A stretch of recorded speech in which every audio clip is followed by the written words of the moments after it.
Vamos lá, vamos ver se você entendeu isso daqui. Vamos lá. Name.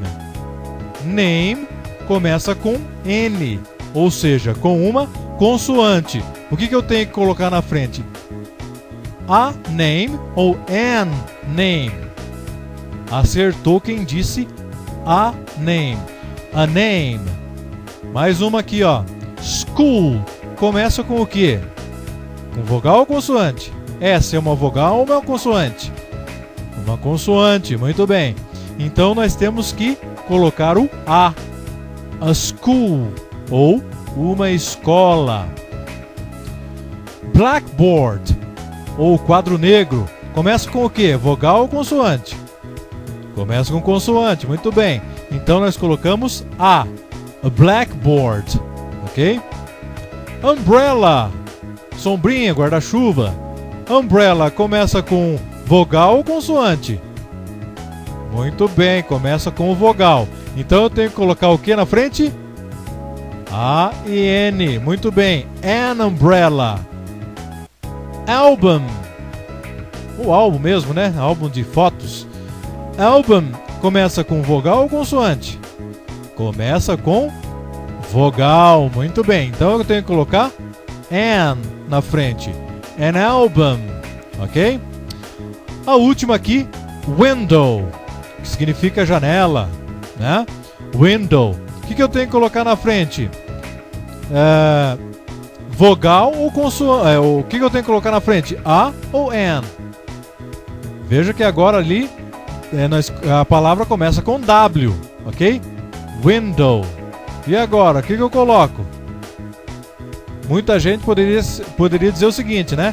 Colocar an window, porque o W é meio parecido com o som de U, mas W é uma consoante, então é a window, ok?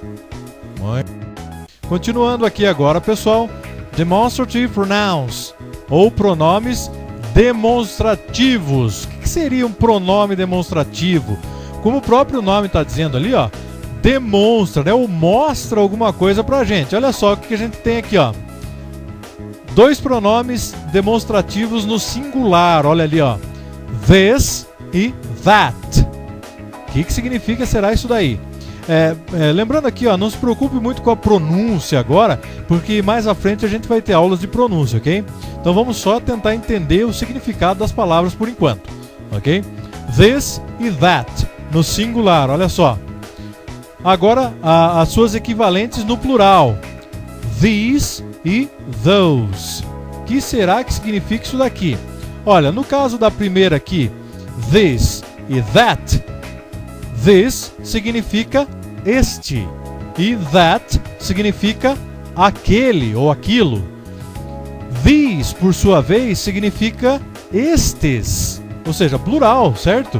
E those significa aqueles ou aquelas, ok? Muito bem. Agora colocando aqui os pares, ok?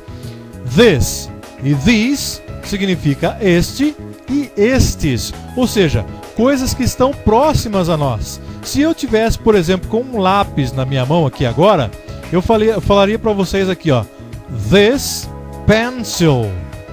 Se eu tivesse com mais de um lápis na minha mão, com vários lápis aqui na minha mão, eu falaria these pencils, ou seja, estes lápis, ok? Já no caso aqui do that e do those, eu utilizo para coisas que estão distantes de mim.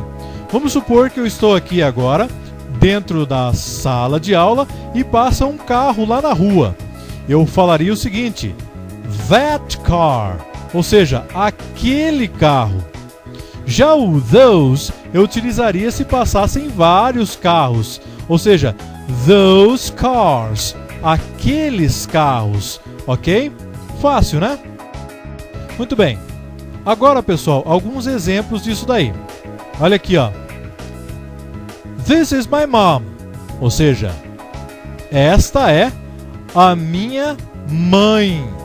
Esta, vamos dizer que ela está aqui do meu lado, ok? E eu falaria o seguinte, this is my mom, porque ela está perto de mim. Agora vamos supor que o meu pai está chegando em casa e eu falaria o seguinte, that is my father, ok? aquele é meu pai. Estou demonstrando meu pai para alguém. Pronomes demonstrativos. Estou demonstrando, ok? These are pencils. O exemplo que eu já utilizei agora há pouco, né? Esses são lápis. Eu tenho vários lápis aqui na minha mão, ok? Já se eu estivesse olhando aqui lá fora, alguns passarinhos voando lá, mais de um no plural, eu falaria those are some birds, ok? Aqueles são alguns passarinhos, ok? Muito. Agora sim nós temos condições de entender esse pequeno texto aqui da Suzy e do Bob. Olha só, meet Suzy and Bob, ou seja, conheça a Suzy e o Bob. Veja só, de novo, apenas de eu ler você vai ter condições agora de entender exatamente o que significa esse texto. Veja só, this is Bob, he's a student. That is Suzy, she's a student. Bob and Suzy are students. They are students. Ok? Conseguiu entender sem a tradução? Muito bem, essa é a ideia. Conseguir entender textos em inglês sem a tradução, ok? Olha só, o texto hello agora. Veja só como você consegue entender sem a tradução. O Bob chegou e disse: Hello, my name is Bob. What's your name? E a Suzy respondeu: Hi, my name is Suzy. O Bob: Nice to meet you, Suzy. E a Suzy: Nice to meet you too, Bob. Consegue entender sem tradução? Fácil, né?